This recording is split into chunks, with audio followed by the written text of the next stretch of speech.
মহাপ্রভুর সাক্ষাৎ হয়েছে পুরীতে। গোপীনাথ আচার্যকে মহাপ্রভু বলছেন যে এই তো নবীন সন্ন্যাসী যৌবন, এই সন্ন্যাস ধর্মকে কি কি রক্ষা করবে? তো বেদান্ত জ্ঞান হওয়া দরকার, দরকার। নিরন্তর ইহা কেহে বেদান্ত শুনাইব, বৈরাগ্য অদ্বৈত মার্গে প্রবেশ করাইব। তো তার ইচ্ছা আছে, সারম ভট্টাচার্যের কি ইচ্ছা আছে, থেকে বেদান্ত শোনাবো, বেদান্ত শোনালে বৈরাগ্য অদ্বৈত মার্গে, হ্যাঁ, সে গ্রহণ করবে। সন্ন্যাস মেয়েছে তো, তো তারা মনে করেছে বেদান্তটা বড় সব থেকে। হুম, তো জ্ঞানটা বড়, ভক্তি থেকে জ্ঞানটা আরো বড়। তাকে অদ্বৈত মার্গে প্রবেশ করাতে চাইছে। সারুম ভট্টাচার্যের মতে সন্ন্যাসের বেদান্ত দর্শন আলোচনা করার মাধ্যমে বিশ্বের প্রতি অনাসক্ত হতে পারে। আমরা ভক্তরা যেরকম ভগবানের কথা শ্রবণ করি, কীর্তন করি, প্রসাদ পাই, তার সেবা করে আস্তে আস্তে বিশ্বের প্রতি অনাসক্ত হয়। আমাদের পদ্ধতিটা কি? পরম দৃষ্টা নিবর্তন্তে। আমরা পরম স্বাদ ভগবত সেবায় পরম সুখ, পরম আনন্দ লাভ করে এই বিশ্বের সুখের প্রতি আমাদের আকর্ষণ কমে, অনাসক্ত হয়। তো জ্ঞানীদের কি? বেদান্ত আলোচনা করবে, বেদান্ত আলোচনা করে একটা আনন্দ পাবে, আর জড় সুখটাকে ভুলে যাবে। হুম, তার সঙ্গে তিনি সন্ন্যাস আশ্রমের মর্যাদা রক্ষা করতে পারেন। এই মন এবং ইন্দ্রিয় সংযমের মাধ্যমে কথা বলার বেগ, মনের বেগ, ক্রোধের বেগ, জিহ্বার বেগ, উদরের বেগ ও উপস্থের বেগ, এই ছয়টি বেগ দমন করা যায়। তো যথাযথভাবে ভগবত ভক্তির মহিমা হৃদয়ঙ্গম করা যায়। তার ফলে যথার্থ সন্ন্যাসী হওয়া যায়। সেই উদ্দেশ্যে নিয়মিতভাবে জ্ঞান ও বৈরাগ্য অনুশীলন করতে হবে। কেউ যখন ইন্দ্রিয় তর্পণের প্রতি আসক্ত থাকেন, তিনি তখন সন্ন্যাস আশ্রম বজায় রাখতে পারেন না। তাই সারম ভট্টাচার্য প্রস্তাব করেছিলেন যে বৈরাগ্য বিষয়ে অধ্যয়ন করার মাধ্যমে চৈতন্য মহাপ্রভু হয়তো পূর্ণ যৌবনের কামনা বাসনা থেকে মুক্ত হতে পারেন। সারম ভট্টাচার্য বুঝতে পারেননি যে চৈতন্য মহাপ্রভু কে, যে স্বয়ং ভগবান, তাকে সাধারণ একজন সাধক বলে মনে করেছেন, সন্ন্যাসী বলে তার মনে হয়েছে। তো তার চিন্তা হচ্ছে এত নবীন যৌবন এই সন্ন্যাস ধর্ম কি করে ধারণ করে রাখতে পারবে? কামনা বাসনা অনেক রয়েছে। তাহলে যদি বেদান্ত অধ্যয়ন করে তাহলে কি হবে? না, তার মধ্যে বৈরাগ্য আসবে। বৈরাগ্য সম্পর্কে আচরণ করলে বৈরাগ্য আসবে, ভোগের বিষয়ে আচরণ করলে ভোগ করতে ইচ্ছা হবে। যা শুনবে, যার সঙ্গ করবে, সেই রকম সে রাস্তা ধরবে। আহ, আর যদি সেই রকম বৈরাগ্যের কথা না শুনে, বিশ্ব ভোগের কথা শুনে, চর্চা করে, আলোচনা করে, তাহলে কি হবে? না, ইন্দ্রিয় তর্পণের প্রতি সে আসক্ত হবে। তাহলে সন্ন্যাস ধর্ম কি করে সে ধারণ করে রাখতে পারবে? হুম। তো সেই জন্য নিয়মিত ভাবে জ্ঞান ও বৈরাগ্য অনুশীলন করতে, কিন্তু ভাগবত বলা আছে যে ভগবত ভক্তি করলে জ্ঞান ও বৈরাগ্য অতি শীঘ্র এমনি এসে যাবে। হুম, এই শ্লোকটা আমার মনে পড়ছে না। সেখানে বলা হয়েছে যে অহেতুকি জ্ঞান ও বৈরাগ্য, কি একটা শ্লোক, অথবা কবে নিত্যং ভক্তি প্রমেয়তা, কি একটা আছে শ্লোক, হ্যাঁ। যে জ্ঞান ও বৈরাগ্য ভক্তদের আলাদা করে প্র্যাকটিস করতে হয় না। তারা ভক্তি করার মাধ্যমে জ্ঞান ও বৈরাগ্য হয়। কিন্তু যারা বেদান্ত দর্শন অধ্যয়ন করে তাদের জন্য এই জ্ঞান ও বৈরাগ্য আলাদা করে প্র্যাকটিস করতে হয়। কহেন যদি পুনরপি যোগপট্ট দিয়া, সংস্কার করিয়ে উত্তম সম্প্রদায় আনিয়া। তো শুধু মহারাজ বাসুদেবে ভগবতী ভক্তিযোগ প্রয়োজিত। हाँ। তস্য বৈরাগ্যম জ্ঞানম চ যদ আহৈতুকম। वासुदेव মনে পড়েছে মনে হয়। भगवान प्रयोजित जनयति आशुवैराग्यम ज्ञानम च যত হেতুকম। ঠিক এটা। তো সর্বভট্টাচার্য বলছেন, যদি তোমরা চাও, যদি উনি চান, চৈতন্য চান, তাহলে আমি আবার যোগপট্ট দিয়ে সংস্কার করে উত্তম সম্প্রদায় নিয়ে আসবো। কারণ ওনাকে তো বলছে মধ্যম ভারতী, মধ্যম সম্প্রদায় থেকে উত্তম সম্প্রদায় নিয়ে আসবো।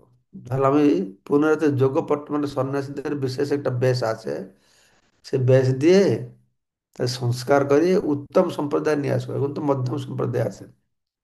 তো চৈতন্য মহাপ্রভু যে ভারতীয় সম্প্রদায় সন্ন্যাস গ্রহণ করেছেন, তা সার্বভৌম ভট্টাচার্যের পছন্দ হয়নি।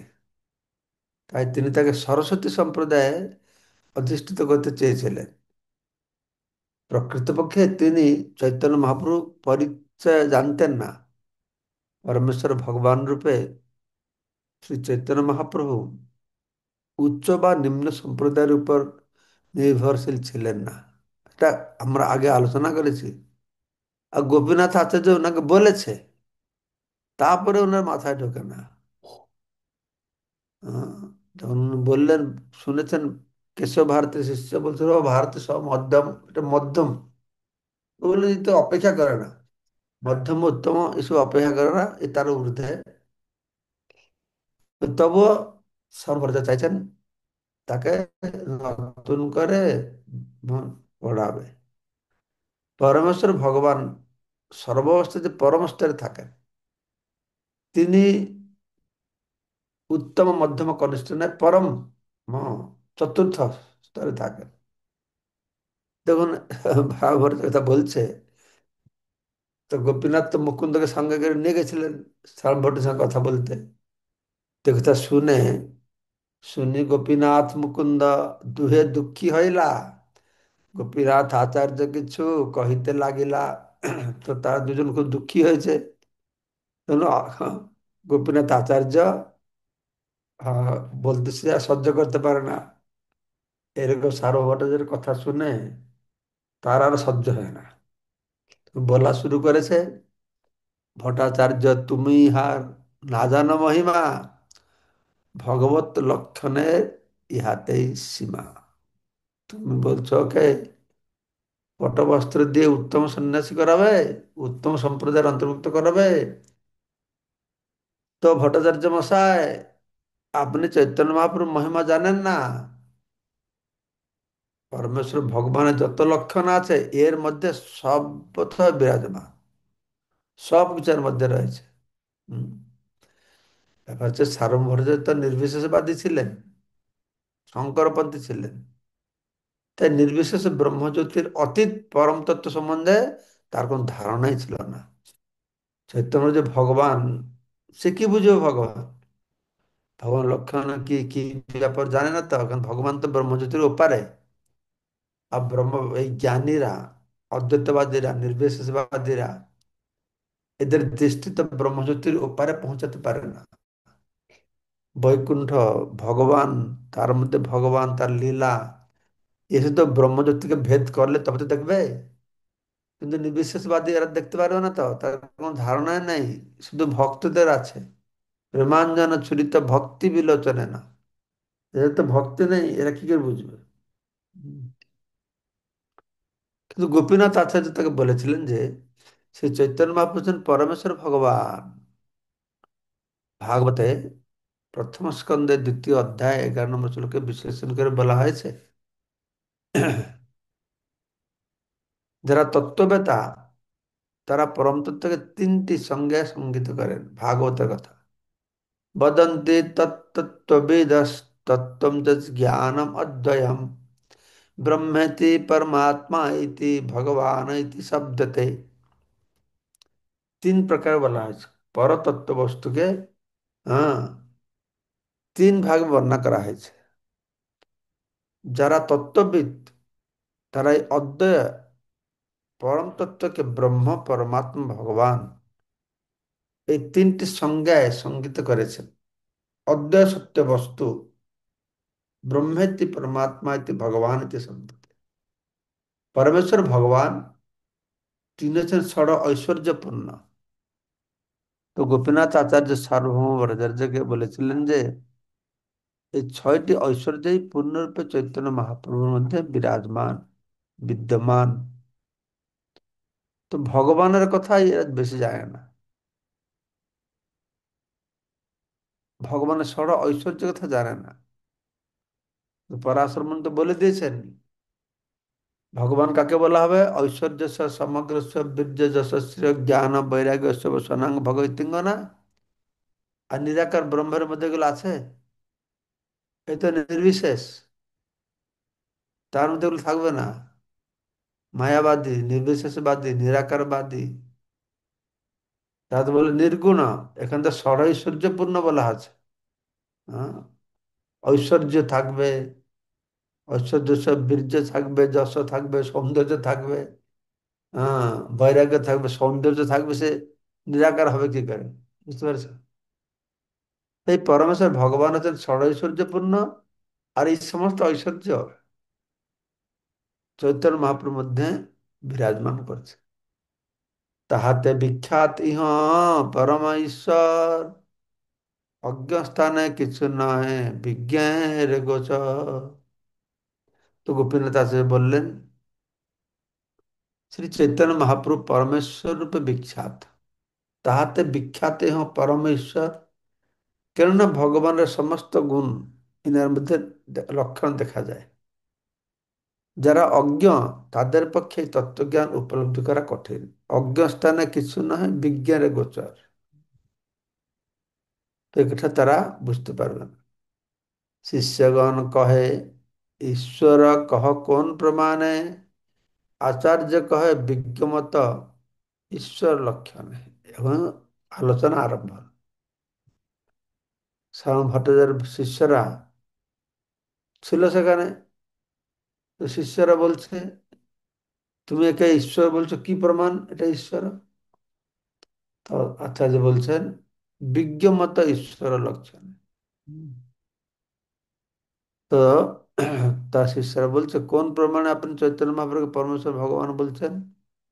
উত্তর হচ্ছে পরমেশ্বর ভগবানের তত্ত্ব সম্বন্ধে অভিজ্ঞ আচার্যরা যে লক্ষণ উল্লেখ করে গেছেন সে হচ্ছে প্রমাণ। কি প্রমাণ? না বিজ্ঞমত ঈশ্বর লক্ষণ। বিজ্ঞ যারা ব্যক্তি তারা ঈশ্বরের লক্ষণ বর্ণনা করেছেন। শ্রী চৈতন্য মহাপ্রভুর আবির্ভাবের পর ভারতবর্ষে বহু ভণ্ড অবতারের আবির্ভাব হয়েছে যাদের কোনো শাস্ত্রসম্মত প্রমাণ নেই।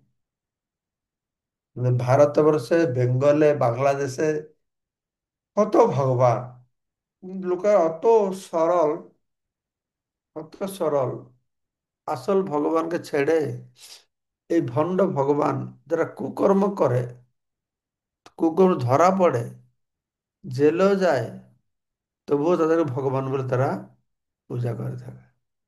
এর কারণ হচ্ছে আমরা শাস্ত্র পড়ি না, তো ভগবানকে জানবো কি করে? হুম। তো চৈতন্য মহাপ্রভু তো ভগবান, তাই উনার পর আর সবাই ভগবান বললেন যে জাহির করলো। কোথায় চৈতন্য ভাগবত বর্ণনা করা হয়েছে, মহাপ্রভু বলেছেন আমি আর দুইবার আসবো, আমি দুইবার আসবো, জিহার জননী, জিহা থেকে জন্ম হব, আরো মাটি থেকে জন্ম হব। এই যে দুইবার আসবো বলেছে, এখানে বেঙ্গলে যে ভগবান আছে সে বলে এই যে দুইবার বলেছে আমি তার ভিতরে একটা। কিন্তু লোকের অত মূর্খ, তার পরের লাইনটা বুঝে না, পড়েও না, দেখেও না। তো কি বলেছেন আমি দুই ভাবে আসবো, মানে আমি জিহ্বা, মা হচ্ছে আমার জিহ্বা থেকে নাম রূপে আমি আসবো, আর মাটি থেকে শ্রী বিগ্রহ রূপে আমি প্রকট হব কলিকালের জীবের জন্য। এই সরল কথাটা লোকের না বুঝে সেটাকে বিশ্বাস করে এই সমস্ত তথাগত ভগবান পিছনে তারা দৌড়াতে থাকে। তো যদি বলে কেউ যদি বলে সে স্বয়ং ভগবান অথবা ভগবান অবতার, তাহলে তার সেই দাবি প্রমাণ করার জন্য তাকে অবশ্যই শাস্ত্র প্রমাণ দেখাতে হবে। শাস্ত্রের কোথায় বর্ণনা করা হয়েছে যে সে ভগবান? শাস্ত্রের লক্ষণ অনুসারে তার কি লক্ষণ আছে যে সে ভগবান? তাই সার্বভৌমচার্য শিষ্যদের এই অনুরোধ যথাযথ, যে কি প্রমাণ তুমি তোকে ভগবান বলে বলছো। তো দুর্ভাগ্যবশত আজকাল শাস্ত্রের প্রমাণ ব্যতীতই ভগবানের অবতার তৈরি করা একটা ফ্যাশন হয়ে গেছে। প্রভুপাদ বলছেন যে আমাদের ভারতে বাংলাদেশে ভগবানের ফ্যাক্টরি বসেছে। এটা এটা ফ্যাশন হয়ে গেছে একটা, কোনো একটা ভগবানকে ধরে রাখতে হবে আর কি। কিন্তু বুদ্ধিমান মানুষদের পক্ষে কাউকে ভগবান বলে মনে নেওয়া পূর্বে তার ভগবতার প্রমাণ সম্বন্ধে প্রশ্ন করা কর্তব্য। যথার্থ ব্যক্তি, যে বুদ্ধিমান ব্যক্তি, যে তাকে তাকে ভগবান বলে গ্রহণ করার পূর্বে তারা কি করবে, না তার ভগবত্তা প্রমাণ নেবে। সার্বভৌমাচার্যের শিষ্যরা যখন গোপীনাথ আচার্যকে প্রশ্ন করেছিলেন, তিনি তৎক্ষণাৎ যথাযথভাবে উত্তর দিয়েছিলেন। পরমেশ্বর ভগবান সম্বন্ধে জানতে হলে কি করতে হবে, না মহান আচার্যের মতামত এবং প্রমাণের শরণাগত হতে হবে। হুম। শ্রীকৃষ্ণ তার ভগবত্তা প্রমাণিত হয়েছে ব্রহ্মা, নারদ, ব্যাসদেব, অসিত, অর্জুন, এই সবাই মহাজনরা বলেছেন। ঠিক সেই রকম চৈতন্য মহাপ্রভু ভগবত্তাও প্রমাণিত হয়েছে সেই সমস্ত মহাপুরুষদের উক্তিতে। তারপরে বিশ্লেষণ করা হবে বিভিন্ন পুরাণে কিভাবে চৈতন্য মহাপ্রভুর ভগবত্তা প্রমাণ করা আছে, সেটা আমরা শ্রবণ করব। তা আমাকে এখনই আজকে একটু ডাক্তার কাছে যেতে হবে, ডাক্তারের একটা টেস্ট করার জন্য ব্যাঙ্গালোরে। তো আগামীকালকে আমরা 81 নম্বর থেকে শ্রবণ করব। আজকে তাড়াতাড়ি ক্লাস শেষ করছি। হুম। শ্লোক নম্বর 81 কালকে আমার পড়া। হরে কৃষ্ণ কৃষ্ণ কৃষ্ণ হরে হরে, হরে রাম রাম রাম হরে হরে। বলুন মঙ্গলময় প্রভু। হরে কৃষ্ণ মহারাজ, প্রণাম। মহারাজ, বক্সামি হিত কাময়া। মহারাজ, অর্জুনের হিত কামনার জন্য ভগবান পুনরায় এই পরম কথা বলছেন। এখানে অর্জুনের কোন হিত কামনা করছেন মহারাজ?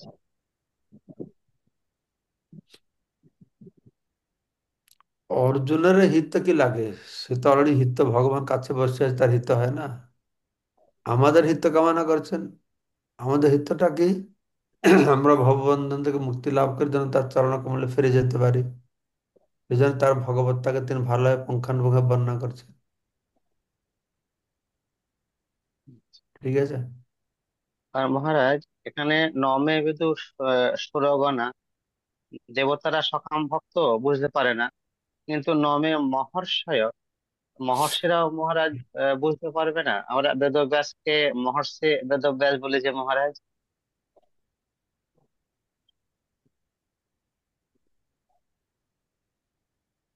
আমাদের ব্যাসদেব তো জানেন না, অল্প জানে হয়তো। ভাগবত তো বলা আছে, কে বলেছে না, অহম ব্যতি সুখ ব্যতি ব্যাস ব্যতি ন ব্যতি বা। কে একটা শ্লোক আছে এরকম, যে আমি জানি, সুখদেব জানে, আর কে জানে, ব্যাস জানে বা না জানে। জানতে পারে, নাও জানতে পারে। সাধারণত মহর্ষিরাও জানে না। তারাও, মহর্ষিরা তো বিভিন্ন প্রকারের ধ্যান, তপ, জ্ঞান এসব যুক্ত থাকে। যেভাবে ভক্তরা, শুদ্ধ ভক্তরা ভগবান জানতে পারে, মহান মহান ঋষিরা জানে না। ঋষি মানে তো কর্মকাণ্ডী ঋষি রয়েছে, জ্ঞানী ঋষি আছে, যোগী ঋষি রয়েছে, সবাইকে ঋষি বলা হচ্ছে। তো জেনারেলি ঋষিরাও জানে না, বড় বড় ঋষিরা। এবং ভগবানের এটা বলার উদ্দেশ্য হচ্ছে, কি বলছে ভগবান, বলছে যেহেতু আমি ওদের আগে জন্ম হয়েছি, আমি ওদের উৎস, তাহলে আমার সম্পর্কে জানবে কি করে তারা। এটা হচ্ছে কথা। ভগবান এখানে বলার উদ্দেশ্য হচ্ছে ব্যাসদেব হোক বা যেই হোক, শুকদেব হোক, সেটা ব্যাপার না। ব্যাপারটা হচ্ছে যেহেতু আমি ওদের উৎস, তাহলে আমার সম্পর্কে জানবে কি করে। আদি দেবা না, ধরতে পেরেছেন আপনি জিনিসটা? হ্যাঁ মহারাজ। হ্যাঁ, সেটা বোঝাতে চাইছেন যে আমি এদের আগে থেকে আছি, তাহলে আমার সম্পর্কে ওরা জানবে কি করে, এটা বলতে চাইছেন। ঠিক আছে, তাহলে সবাইকে অশেষ ধন্যবাদ। বাঞ্ছা কল্পতরুভ্যশ্চ কৃপা সিন্ধু कृपासिन्धुभ्यः পতিতা पतितानां पावनेभ्यो पावनेभ्यो वैष्णवेभ्यो नमः। नमो नमः प्रणाम महाराज। प्रणाम जय महाराज। भक्ति सत्यम स्वामी महाराज प्रणाम की महाराज। जय। जय श्री हरि प्रभुपाद की बोल। जय।